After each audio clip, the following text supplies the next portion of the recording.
बोलिए प्रेम से श्री सद्गुरु महाराज की जय। श्री सद्गुरु महाराज की जय। श्री सद्गुरु महाराज की जय।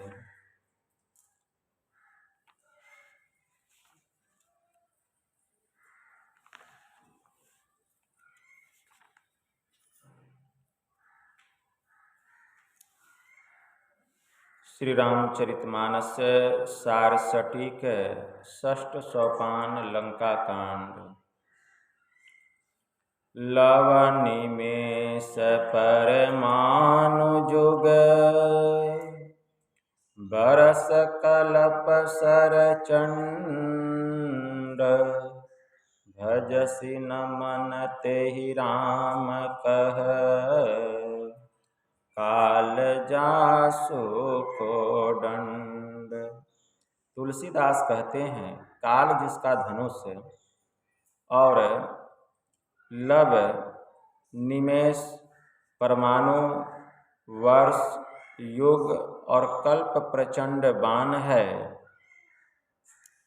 उन राम जी का भजन हे मन तू क्यों नहीं करता। आँख की पलक गिरने का नाम लव है। 60 लव एक निमेष के बराबर होता है। 60 निमेष एक परमाणु के बराबर होता है और 60 परमाणु एक पल के बराबर होता है और 60 पल एक घड़ी के बराबर होता है और 60 घड़ी 8 पहर के बराबर होता है, जिसमें कि एक दिन रात व 24 घंटे का 30 दिन और रात मिलाकर एक महीना होता है।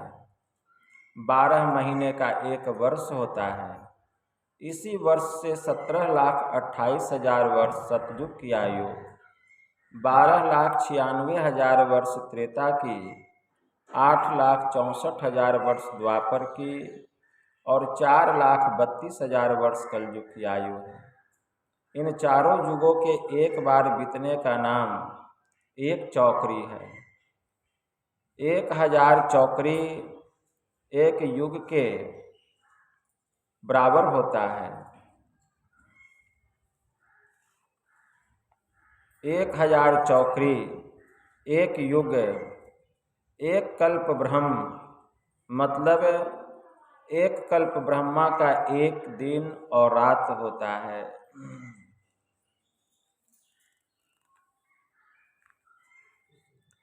इस दिन से 30 दिनों का एक महीना और ऐसे 12 महीने का एक वर्ष और ऐसे 100 वर्ष पर्यंत ब्रह्मा जीते हैं। ब्रह्मा की आयु के नाश होने पर महाप्रलय कहा गया है। एक ब्रह्मा की आयु के समान समय को महाकल्प कहते हैं।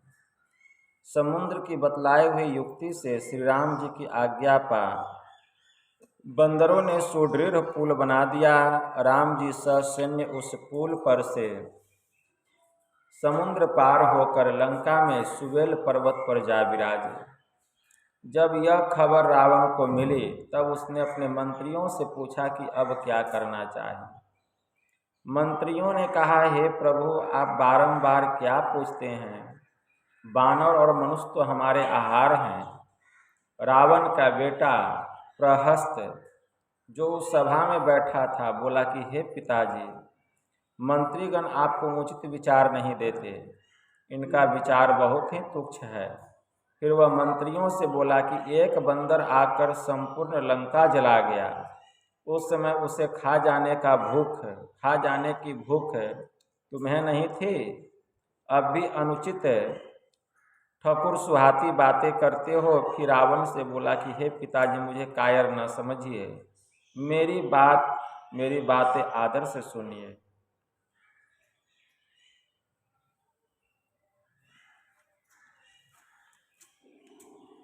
प्रिय बानी जे सुनहि जे कहाहीं, ऐसे नर निकाय जग यहीं। बचन परमहित सुनत कठोरे,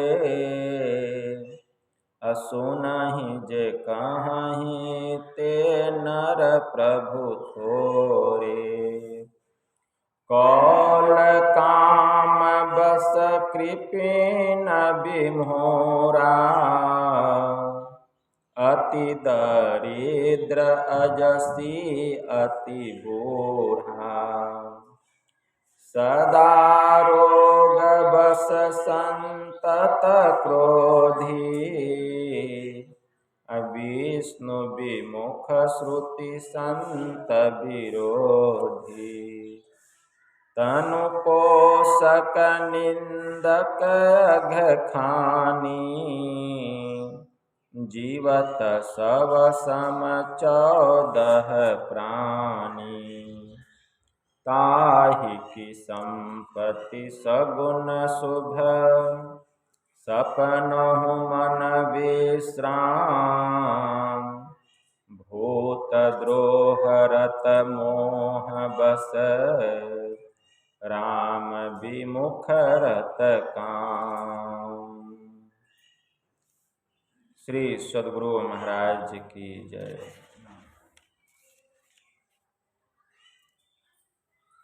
प्रिय वाणी जे सुनहि जे कहहि, ऐसे नर निकाय जग अहहि। ऐसे मनुष्य संसार में बहुत हैं जो प्रिय वचन सुनते और कहते हैं। वचन परम हित सुनत कठोरे, सुनहि जे कहहि ते नर प्रभु थोरे। हे प्रभु, ऐसे नर थोड़े हैं जो परम हितकारी परंतु कठोर वचनों को सुनते और कहते हैं। फिर बोला कि हे पिताजी, पहले तो राम जी के पास दूत भेजिए, पीछे सीता जी को उन्हें समर्पण कर दीजिए।